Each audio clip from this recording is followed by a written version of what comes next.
Hey guys, MCU Collector here with another figure review. Next up is the Hasbro Marvel Legends series X-Men 20th Anniversary Target exclusive 2-pack. This is Storm and Thunderbird, but really all we care about is Storm, right? Nobody actually wanted Thunderbird, although we did just get his brother Warpath, so that's kind of cool that we now have both Proud Stars, but let's really be honest and face it, nobody really wanted the Thunderbird figure because it's pretty meh. But the Storm looks awesome. The head sculpts, both of them look absolutely fantastic. The figure looks great, except for those wonky ass elbows. What the hell is going on? So we'll take a closer look at that as we get into the package. So similar packaging that we saw with all the other X-Men 20th Anniversary lines. I'm not going to show you the side artwork as I spin it around, but there is the same side artwork just on the back of the package. Just looks absolutely amazing. Really nice. I really like the way it looks. But enough of that. Let's open up this 2-pack and check out the figures. Okay, and here are the Storm and Thunderbird figures out of the package. Thunderbird will go over first. He'll be pretty quick, and then we'll go over Storm because she actually comes with the bulk of everything. She actually has accessories, whereas Thunderbird just doesn't. So Storm actually comes with 2 additional sets of interchangeable hands because she has the lightning effect on the hands that actually come out of the package. She has an interchangeable head and then interchangeable cape. I guess you'd call it cape. So let's zoom in and check out Thunderbird. Okay, so here's a close-up look at Thunderbird. Not a whole lot going on. I believe this is the Grim Reaper body mold, if I remember correctly. So he's got the little tassels on his shoulders there, the little tassels down here for his boots. He's got this yellow, this really bland yellow belt, and then these wrist bracelets there. As you can see, there's not a whole lot of paint. Mine came up with some scuffy-ass paint on the back. Just the back of the figure, not a problem. The red line is pretty sloppy here. Not that big of a deal. Those kinds of things happen. But then you look at here, the boots, the red just kind of stops, but those tassels kind of cover it up if you push them up. And it really, well, it's supposed to hide it. It doesn't. But not a whole lot going on for this figure. The head sculpt looks pretty good, but it looks like it sits really high on the neck. Something about it, I think it would have looked better if it would have sat a little bit lower, because you even see the gap between the shoulder and the hair, and it feels kind of wobbly on there. Definitely looks like it should have been on there a little bit lower, but overall, you know, it looks pretty good. So let's see how he looks side by side with Warpath. Okay, so John Proudstar and James Proudstar next to each other. We have Thunderbird and Warpath. They are not the same as some people kind of had thought. Usually with Warpath, you'd probably recognize him more with his X-Force black and silver. So Thunderbird and Warpath. So they are very similar. The suits are basically the same design. The little bird, eagle, or whatever it is on the chest is slightly different. They have the similar tassels. Obviously, they couldn't use the same pieces because this body mold is much larger. There are some differences. We get a darker skin tone with Warpath than we got with Thunderbird. Then the way the feathers are, so it's like a separate piece for Warpath, but it's all part of the head and hair sculpt with Thunderbird. And then we actually get the red bandana and the little brown part right there, and the bandana that holds that feather in place. So that is the big difference there. Just huge size difference. Then Thunderbird's a little bit brighter, both the red and the blue, compared to Warpath. So now let's look at Thunderbird's articulation. Okay, so Thunderbird's articulation, he can look all the way down. I guess that's the benefit of neck being so high up on the peg. He can look up somewhat. There's a little bit in there. So you get some crazy pivot because it's just kind of wobbly on there. Full rotation, of course. Arms go up that high, so basically straight out. You get full rotation, even though those shoulders are quite large. You get an upper bicep swivel right there where the tassels meet, and they're actually on there pretty damn snug, so they really aren't going anywhere. You get a double jointed elbow, which gives you that much bend like so. Wrists swivel, and they have the standard hinge. We have an ab crunch. He crunches forward that much. That's not a whole lot. Crunches back a lot more than he does forward. We have a waist swivel in there. His legs only go out that much, that far apart, so that is not a whole lot. He can kick forward really high, though, so that's pretty cool. It doesn't really go back. You got an upper thigh cut in there, double jointed knee like so. There is that calf swivel there where the tassel should stay in place, but really doesn't. You kind of have to push it and really force it, and then it still wants to slide on down. Foot hinges down like so. Foot hinges up a little bit. Ankle pivot, peg holes at the bottom of the feet. So decent articulation. I don't remember the last time I've messed with Grim Reaper body mold. It's been a while. So there it is. Now let's move on to Storm. Okay, so here is the close-up on Storm. This is the highlight. This is the one that everybody's been waiting for. So I think if you ask people which version of Storm they wanted, was it giant-sized X-Men or was it the Jim Lee style X-Men from the animated series? And it'd be pretty split on which version that they would want. This is the one that I was most anticipated for, but then this one is one that, you know, definitely was, people were saying no, I think everyone wants, you know, this version, but either way we finally have it. So there's some interesting things that Hasbro did with this figure. So looking at it, all the black plastic that's on her is extremely shiny. You can see it. It's all very, very, very shiny, I guess, except on her wrist it's not, because those are just painted on. That's not a separate, oh no, that's molded like that. So I have to look. These might be the Shuri arms, I wonder. I have to take a look at that, because that is actually sculpted on the wrists like that, which is a bit odd. So yeah, just shiny black all over, so we get this shiny black rubber plastic material for the cape. The yellow is kind of spotty in some areas. You know, yellow over black can get a little tough because it really starts to kind of fade. And there's some sloppy spots in certain areas. It's not, overall it's not bad, but just, you know, heads up, something to think about. So out of the package we get the one head sculpt that has the hair flowing around. So I really like how they have some strands of the hair kind of all over the place and looking wild, and the cape, you know, is kind of stretched out because it's blowing in the wind. Then we have the regular one that will have the regular hair, so whenever you want to switch it, you can do that.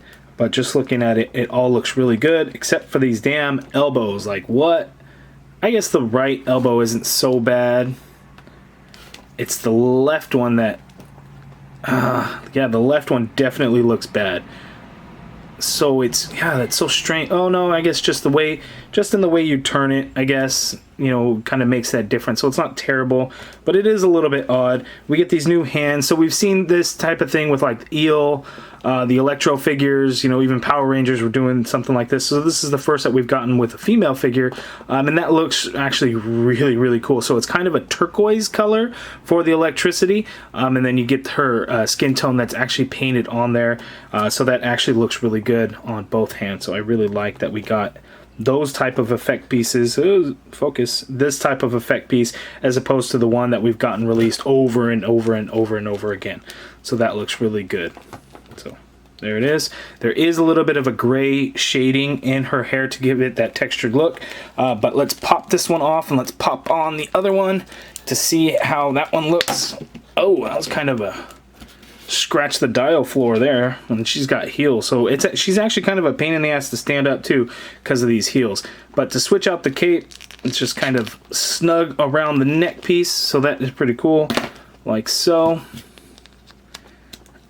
I like that it's snug. That's very nice. And then we just pop her head on. We just pop that head on. And then we have it like so. So more of a calm, relaxed Storm.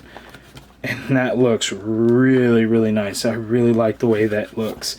So zooming out, getting the full look of the figure with the cape just straight down, just relaxed.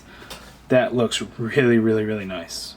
Okay, so let's go over Storm's articulation. First, I'm going to do this one, and then afterwards, I will show you the articulation with the alternate head. So she can look down very easily. She is not going to get to look up with this head sculpt because all of that hair that she has just gets in the way, and it does have that same gray shading in there. You get some pivot in the head, but not a whole lot. You can get her arm to go out this much because it does get kind of in the way of the cape, so you're not going to be able to do a full rotation if you don't have the cape on there. You could, of course, single jointed elbow with the swivel at the elbow, and we get that deep elbow cut to give us more than 90 degrees, but then we know what kind of happens with that weird thing. If you zoom in, it looks pretty janky, and depending on how you have the arm turned, it could look really bad as well. Like if you do like something like this, that's going to look bad. So it just depends on how you have the upper arm turned, and it doesn't look as bad and looks a little bit more natural. So just be aware of that. We have a diaphragm joint because it is a female figure, and I just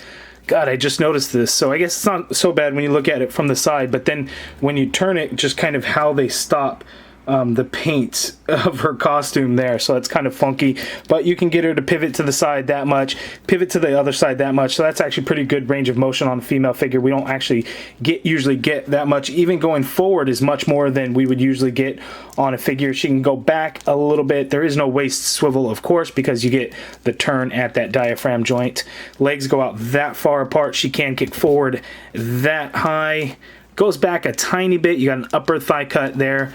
You get a double jointed knee. The shiny plastic is a little bit hard. It's kind of weird to move around. It feels very smooth, though, at least. There's no calf swivel or boot swivel or anything, but her heeled feet hinge down that much. They hinge up quite a bit. Actually, you get ankle pivot and peg holes at the bottom of the feet, right kind of where the toes are. So decent articulation for her. It's a little bit more range of motion that we get with most female figures, but we get that same articulation style. So diaphragm, no waist, single jointed elbows with the swivel at the elbow. So there she is. Now let's see the articulation on the neck with the other cape and head. Okay, so Storm's articulation on the head with this one, she still can look down. She can look up a little bit compared to the other one, but there's really not a whole lot. You get some pivot in there, but the hair kind of gets in the way of that. You could do a full rotation as well. So there is this head sculpt's articulation. You know what I can't believe I didn't notice? She actually has the pinless knees. So these legs, because I'm trying to stand up all these Storms together and they all have warped out funky ass legs. But this one hopefully won't, because that's kind of the idea of what they were talking about with the pinless legs, that they would be a lot more sturdy. So hopefully no warping or anything. So my figure isn't warped yet, you know, straight out of the package. But yeah, no pins on the knees. Can't believe I missed that. So that's a nice touch. Okay, so if you look, we actually have gotten quite a few Storms over the years. So we had the Jubilee Build-A-Figure wave that was exclusive to Target.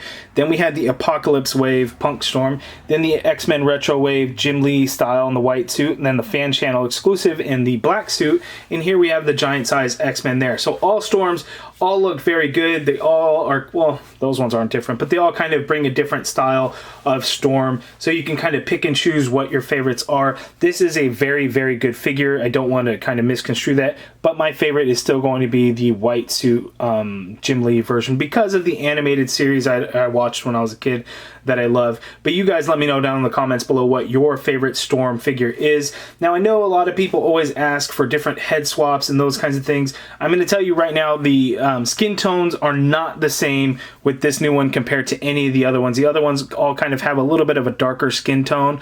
It's probably similar to this one, but it's definitely not the same. And then switching the head sculpts gives it a different look that she didn't have with that particular costume. So because of that, I won't be doing any head swaps, especially on female figures. You know, I've broken a few Black Widows from time to time just trying to do some head swaps, so I'm going to try and stay away from that. But there we have the Storm figures. So adding in Thunderbird there, we have the 2-pack that is going to be exclusive to Target. I got mine from Doming Toys. They had it for $65.99. I didn't want to take the chance, so I ordered it. I do still have a pre-order in with Target that's just going to go to my friend because she wasn't able to get a pre-order in. This is going to be street dated for October 4th, where it's actually starting to show up in stores now, but of course you're not going to be able to buy it because of the street date. Maybe a manager will let you and do that whole thing, but it's really difficult to try and get them to allow that. So just a heads up, I don't know what the DPCI is, but I will include a link in the video description below to the Target listing, and then maybe there you'll be able to see if a store has it in stock, but it'll also have the DPCI, and I may just list that in the video description box below. But there it is. If you guys liked the video, please do me a favor, hit that thumbs up button, subscribe if you haven't already done so, and as always, thank you for watching.